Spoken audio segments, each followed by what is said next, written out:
నమస్తే నమస్తే నమస్తే. ఏంటి గొడవంతా? మీ పిల్లలు ఈ రోజు మళ్ళీ అల్లరి మొదలు పెట్టారు కౌసల్య గారు.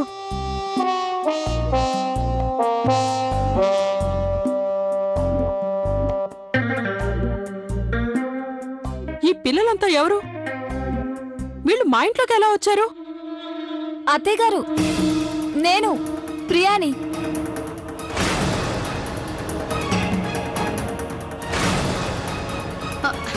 అవును అత్తయ్య గారు, నేను గౌరీని.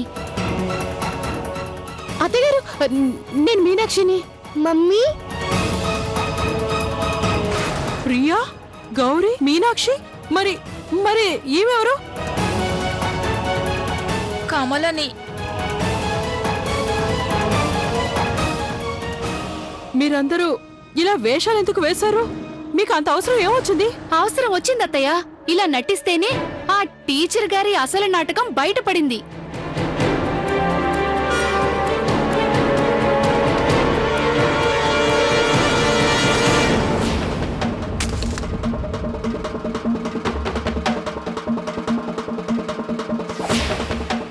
ఒక టీచర్ అయ్యుండి పిల్లలతో ఇలా ప్రవర్తించడానికి సిగ్గనిపించట్లేదు?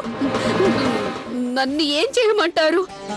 మీ చిన్న కోడలే ఈ నలుగురిని తీసుకొచ్చి వీళ్ళంతా ఒక్కొక్క క్లాస్ లో 10 సార్లు ఫెయిల్ అయ్యారని చెప్పింది. ఇక నేను అమాయకంగా ఆమె బుట్టలో పడిపోయాను. వీళ్ళకి నాటకం వేయడం మొదలు పెట్టారు, పిల్లలు అల్లరి చేయడం మొదలు పెట్టారు. అసలు చదువుపై దృష్టి పెట్టడం లేదు, ముఖ్యంగా ఈ అన్ను. అందుకే వీళ్ళని కట్టడి చేద్దామని ఈ బెత్తాన్ని తీయాల్సి వచ్చిందండి. అంతా అబద్ధం. నీ బెత్తం విరకొట్టి పారేస్తాను ఏమనుకున్నావో? తను అన్నుని బెదిరించడమే కాదు, బెత్తంతో కొట్టింది కూడా. చూపించు, చేయి చూపించు. చూడండి ఎలా కొట్టిందో. ఓరి భగవంతుడా! నానమ్మ, నన్ను కూడా కొట్టారు చూడండి.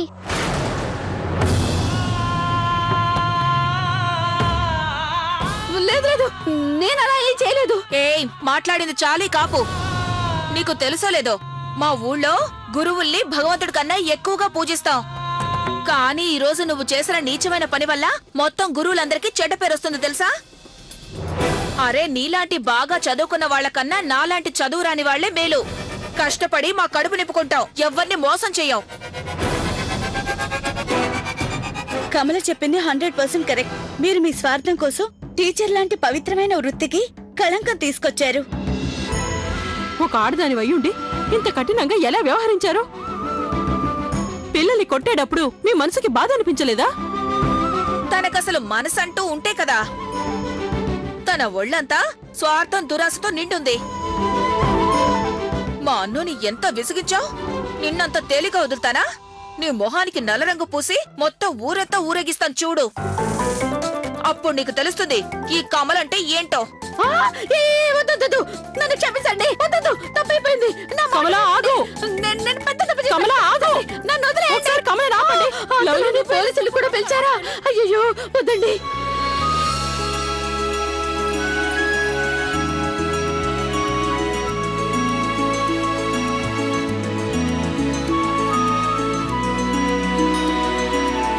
నానా,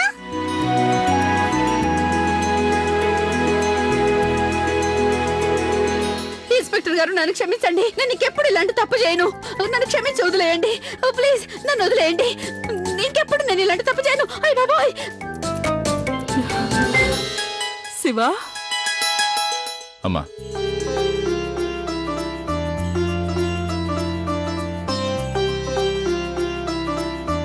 నానమ్మా. చిరంజీవ, ఎలా ఉన్నావు బాబు? ఆయుష్మాన్ భవ.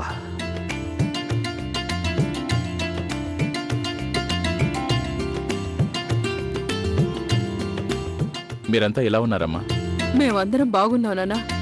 ఇప్పుడు నువ్వు వచ్చేసావుగా, మేము ఇంకా ఆనందంగా ఉంటాం. నీ గదిలోకి వెళ్ళి ఫ్రెష్ అవ్వు, అలసిపోయి ఉంటావు. అమ్మ గౌరీ, వెళ్ళు, త్వరగా శివ కోసం భోజనం రెడీ చెయ్యి.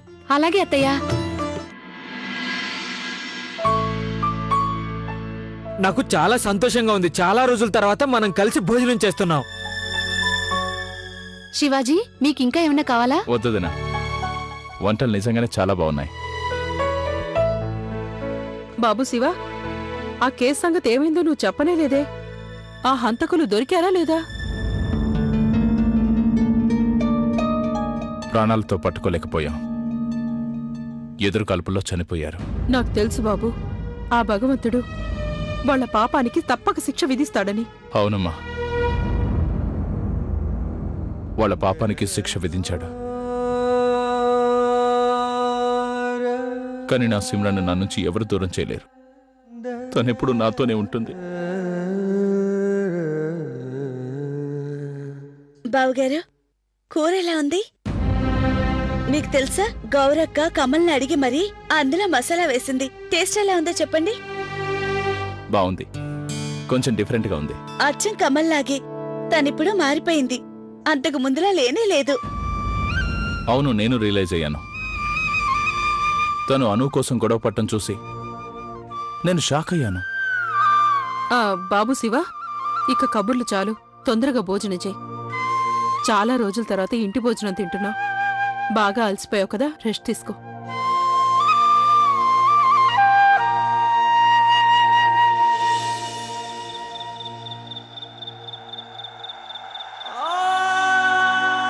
నిన్ను నా నుంచి ఎప్పటికీ దూరం కానివ్వను.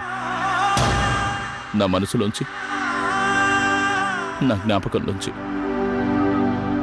నువ్వు నాకు దూరంగా వెళ్ళలేవు సిమ్రా.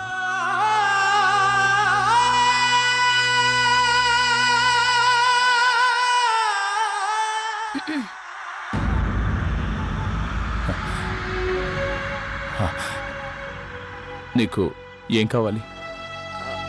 అది నేను అన్ను నాతో ఆడుకుంటుంటే బాగా పొద్దుపోయింది, వెళ్ళి పడుకోమన్నాను. ఒంటరిగా రావాలంటే భయం అన్నాడు, అందుకే దింపుదామని వచ్చాను. రోజు ఆ ప్రియమ్మ గారి దగ్గరే పడుకునేవాడు. ఇప్పుడు మీరొచ్చేసారు కదా, అందుకే మీ దగ్గరే పడుకుంటానని పట్టుబట్టి కూర్చున్నాడు. నాన్న, నేను మీ దగ్గర పడుకోవచ్చా? రాను. Thanks aunty. ఏయ్, మళ్ళీ థ్యాంకు గింకు అన్నావనుకో ఒక్కడి తగిలిస్తాను, జాగ్రత్త. నాన్న, ఆంటీ చాలా మంచిది, నన్ను ప్రేమగా చూసుకుంటుంది. ఆ రోజు నా పుట్టినరోజు కూడా జరిపింది. మేం చాలా ఎంజాయ్ చేశాం. ఓ, వెరీ గుడ్. ఆ టీచర్ నుండి కూడా తనే కాపాడింది. చాలు చాలు, పొగడ్డం ఎక్కువైంది, వెళ్ళి పడుకో. వెళ్తాను. కమలా, థ్యాంక్ యూ. నువ్వు నిజంగానే అన్నుని కాపాడావు. లేదంటే ఆ టీచర్ అన్నును బాధ పెడుతూ ఉండేది. ఆ విషయం మాకు ఎవరికి తెలిసేదే కాదు. సరే, నేను వెళ్తాను. నాన్న, మనం ఇంకా పడుకుందామా? పద.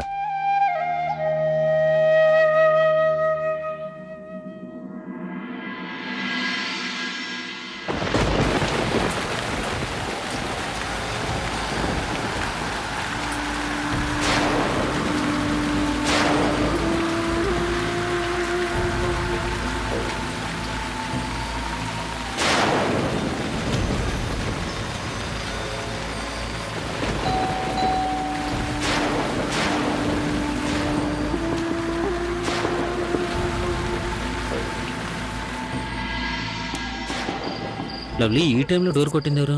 తెలీదు, చూద్దాం పద. ఈ టైంలో ఎవరై ఉంటారు? ఇంత రాత్రి వేళ ఎవరై ఉంటారు? వాన కూడా పడుతుంది. ఇంత పెద్ద వానలో ఎవరు వచ్చుంటారు?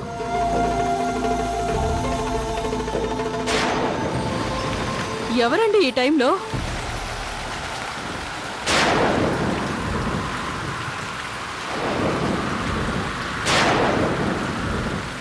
అరే, ఎవరండి? చిన్నమ్మ గారు,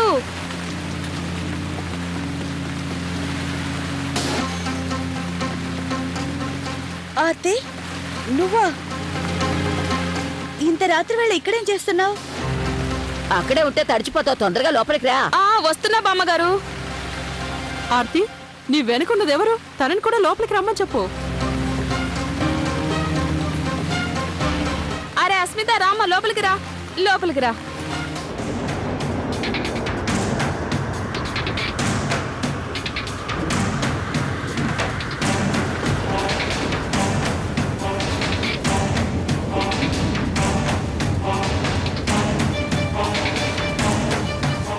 ఎవరు తను? చిన్నమ్మ గారు, తను మా చెల్లెలు అస్మిత. నిన్నే చిత్తూరు నుంచి వచ్చింది. చూస్తున్నారు కదా ఎంత పెద్ద తుఫాన్ వస్తుందో. ఈ తుఫానికి మా ఇల్లంతా కారిపోయి మేము నిలబడటానికి చోటు లేకుండా పోయింది. మా చంటిగాడిని తీసుకొని మా ఆయన వాళ్ళ అన్నయ్య గారింటికి వెళ్లారు. అందుకే నేనేమో తను తీసుకొని మీ ఇంటికి వచ్చాను చిన్నమ్మ గారు. అరే ఏం పర్వాలేదమ్మా, ఏం పర్వాలేదు. కష్టం వచ్చినప్పుడు మనకి మనం సహాయం చేసుకోపోతే ఇంకెవరు చేస్తారు? లోపలికి రండి. ఏం అనుకోకండి బామ్మగారు, ఇంత రాత్రి వేళ మీ అందరినీ చాలా ఇబ్బంది పెట్టాను. కానీ ఏం చేయను, వయసులో ఉన్న అమ్మాయిని తీసుకుని తెలియని వాళ్ళ ఇంటికి వెళ్ళలేం కదా. అందుకనే ఈ ఒక్కరోజు రాత్రికి ఇక్కడ ఉండనివ్వండి. రేపు పొద్దున ఉండటానికి ఏదో ఒకటి ఏర్పాటు చేసుకుంటాం. ఇందులో అనుకోవడానికి ఏముందమ్మా, ముందు లోపలికి రండి. ఏం కౌసల్యా?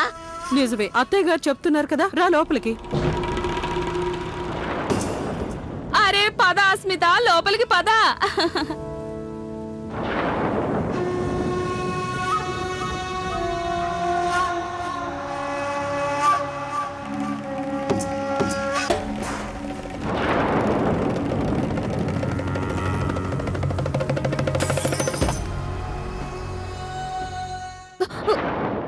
ఆంటీ,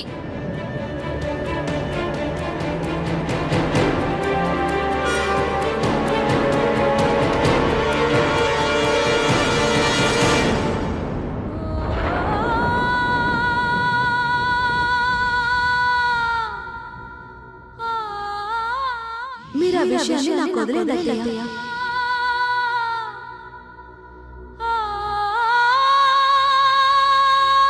అరే ఎందుకలా భయపడిపోతున్నావు?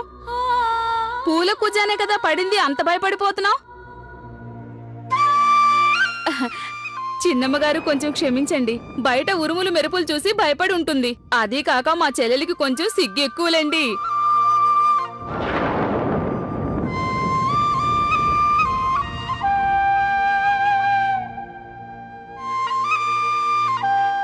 అంతేకాదు బామ్మగారు, నేను మా చెల్లెలికి ఎప్పుడో చెప్పాను, ఈ ఇల్లు కూడా మన ఇల్లు లాంటిదే అని. మనమంతా ఒకే కుటుంబంలో కలిసి ఉంటాం కదా. అంతే కదా చిన్నమ్మగారు?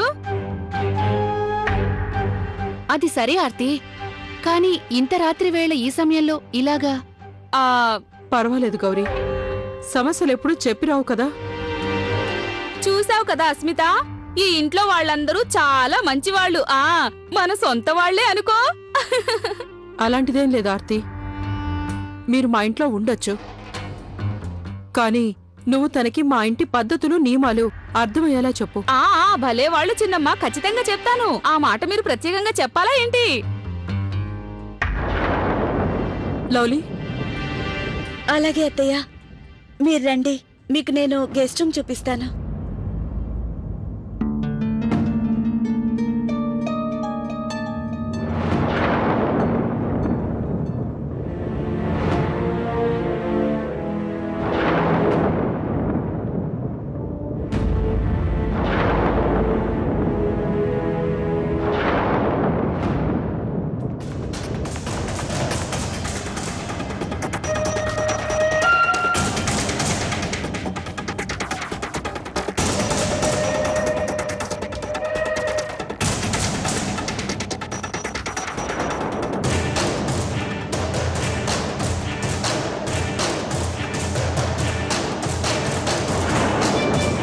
అరే అస్మిత, ఎక్కడికి వెళ్తున్నావు?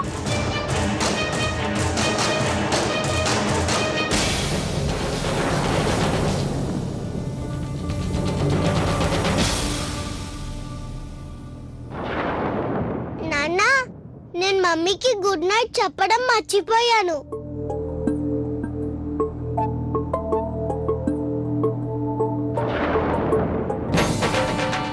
Good night mummy.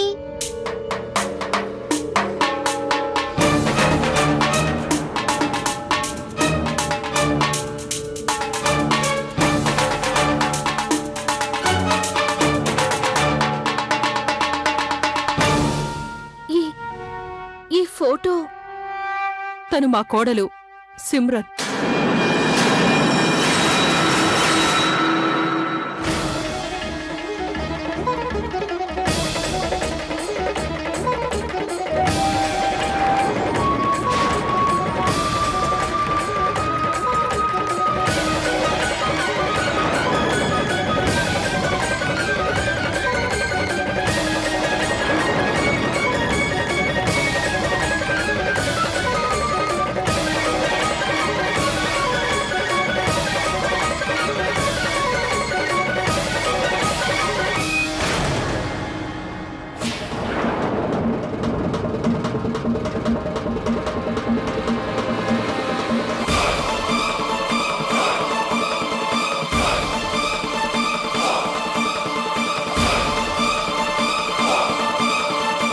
కొంచెం మంచినీళ్ళు తీసుకురండి.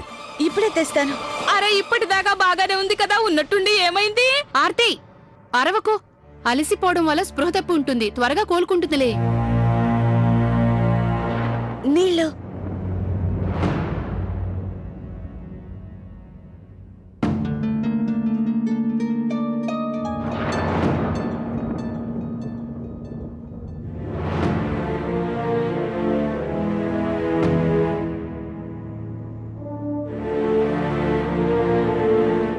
ఏం కాలేదు కదా?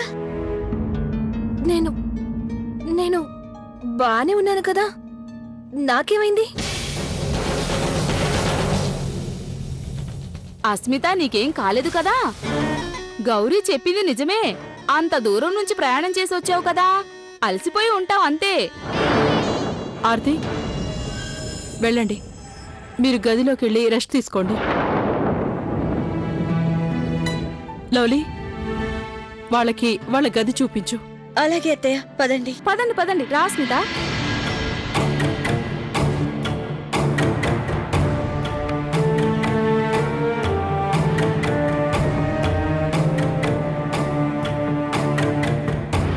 అరే ఆర్తి అక్కయ్య, మీరు అటువైపు వెళ్తున్నారేంటి? గెస్ట్లుండే రూమ్ అయితే ఇక్కడుంది కదా.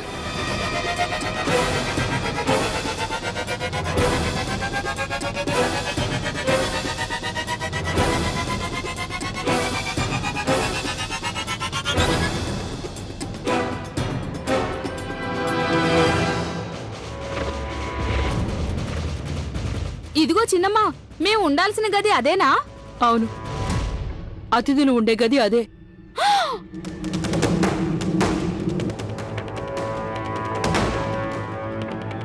అరే వా, చూసారా చిన్నమ్మా, మా చెల్లెలు ఎంత తెలివైందో. మీ ఇల్లు చూసి చూడగానే అతిథులుండే గది ఇదేనని చెప్పేసింది. చాలా తెలివిగలది, సమర్థురాలు మా చెల్లెలు. చూసారా చిన్నమ్మ గారు? అరే పద పద పద పద. వెళ్ళండి, ఆలస్యమైంది. అందరూ ఇక వెళ్ళి పడుకోండి. అత్తయ్య గారు రండి. నాకు చాలా భయంగా ఉంది మీనాక్షి.